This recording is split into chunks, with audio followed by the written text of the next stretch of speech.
पहला कुरिन्थियों अध्याय 14 भविष्यवाणी और अन्य अन्य भाषाएं।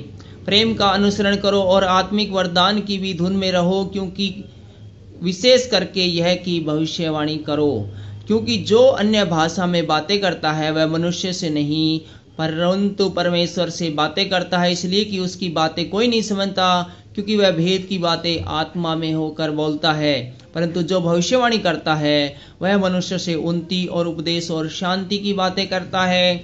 जो अन्य भाषा में बातें करता है वह अपनी ही उन्नति करता है, परंतु जो भविष्यवाणी करता वह कलीसिया की उन्नति करता है। मैं चाहता हूँ कि तुम सब अन्य भाषा में बातें करो, परंतु इससे अधिक यह चाहता हूँ कि भविष्यवाणी करो, क्योंकि यदि अन्य भाषाएं बोलने वाला कलीसिया की उन्नति के लिए अनुवाद न करे तो भविष्यवाणी करने वाला इससे बढ़कर है। इसलिए हे भाइयों, यदि मैं तुम्हारे पास आकर अन्य भाषा में बातें करूं और प्रकाश या ज्ञान या भविष्यवाणी या उपदेश की बातें तुमसे न कहूं तो मुझसे तुम्हें क्या लाभ होगा। इसी प्रकार यदि निर्जीव वस्तुएं भी जिनमें ध्वनि निकलती है, जैसे बांसुरी या बीन आदि, उनके स्वरों में भेद न हो, तो जो फूंका या बजाया जाता है वह कैसे पहचाना जाएगा? और यदि तुर्री का शब्द साफ न हो तो कौन लड़ाई के लिए तैयारी करेगा? ऐसे ही तुम भी यदि जीभ से साफ साफ बातें न हो तो जो कुछ कहा जाता है वह कैसे समझा जाएगा? तुम तो हवा से बातें करने वाले ठहरोगे। जगत में कितने ही प्रकार की भाषाएं क्यों न हो, परंतु उनमें से कोई भी बिना अर्थ की नहीं हो। इसलिए यदि मैं किसी भाषा का अर्थ न समझूं तो बोलने वाले की दृष्टि में परदेशी ठहरूंगा और बोलने वाला मेरी दृष्टि में परदेशी ठहरेगा। इसलिए तुम भी जब आत्मिक वरदानों की धुन में हो तो ऐसा प्रयत्न करो कि तुम्हारे वरदानों की उन्नति से कलीसिया की उन्नति हो। इस कारण जो अन्य भाषा बोले वह प्रार्थना करे कि उसका अनुवाद भी कर सके। इसलिए यदि मैं अन्य भाषा में प्रार्थना करूं तो मेरी आत्मा प्रार्थना करती है, परंतु मेरी बुद्धि काम नहीं देती। अतः क्या करना चाहिए? मैं आत्मा से भी प्रार्थना करूंगा और बुद्धि से भी प्रार्थना करूंगा। मैं आत्मा से गाऊंगा और बुद्धि से भी गाऊंगा। नहीं तो यदि तू आत्मा से ही धन्यवाद करेगा तो फिर अज्ञानी तेरे धन्यवाद पर आमीन कैसे कहेगा? क्योंकि वह तो नहीं जानता कि तू क्या कहता है। तू तो भली भांति धन्यवाद करता है, परंतु दूसरे की उन्नति नहीं होती।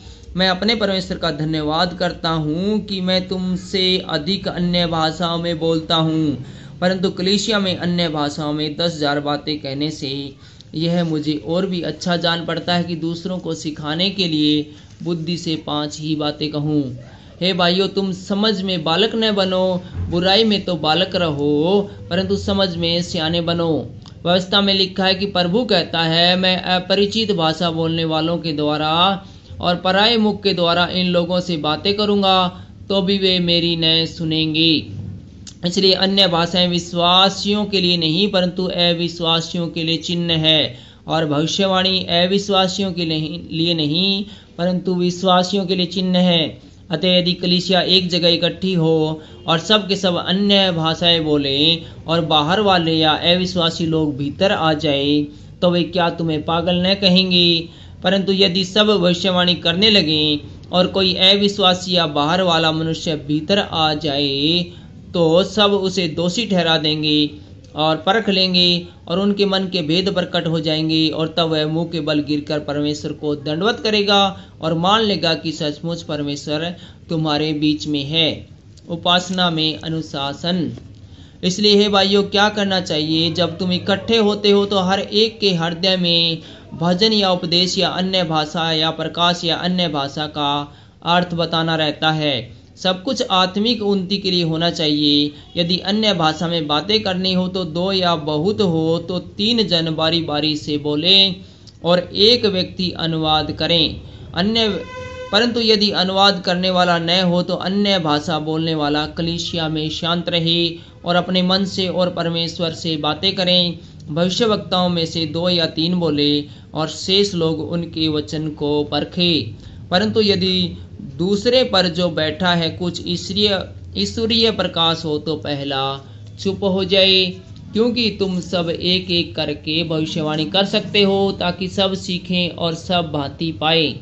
और भविष्यवक्ताओं की आत्मा भविष्यवक्ताओं के बस में है, क्योंकि परमेश्वर गड़बड़ी का नहीं परंतु शांति का परमेश्वर है। जैसा पवित्र लोगों की सब कलीसियाओं में है, स्त्रियां कलीसियाओं की सभा में चुप रहें, क्योंकि उन्हें बातें करने की आज्ञा नहीं परंतु अधीन रहने की आज्ञा है, जैसा व्यवस्था में लिखा भी है। यदि वे कुछ सीखना चाहें तो घर में अपने अपने पति से पूछें, क्योंकि स्त्री का कलीसिया में बातें करना लज्जा की बात है। क्या परमेश्वर का वचन तुम में से निकला है या केवल तुम ही तक पहुंचा है? यदि कोई मनुष्य अपने आप को भविष्यवक्ता या आत्मिक जन समझे तो यह जान लेगी कि जो बातें मैं तुम्हें लिखता हूँ वे प्रभु की आज्ञाएं हैं। परंतु यदि कोई यह न माने तो उनको भी न माने। अतः हे भाइयों, भविष्यवाणी करने की धुन में रहो और अन्य भाषा बोलने से मना न करो, पर सारी बातें शालीनता और व्यवस्थित रूप से की जाए।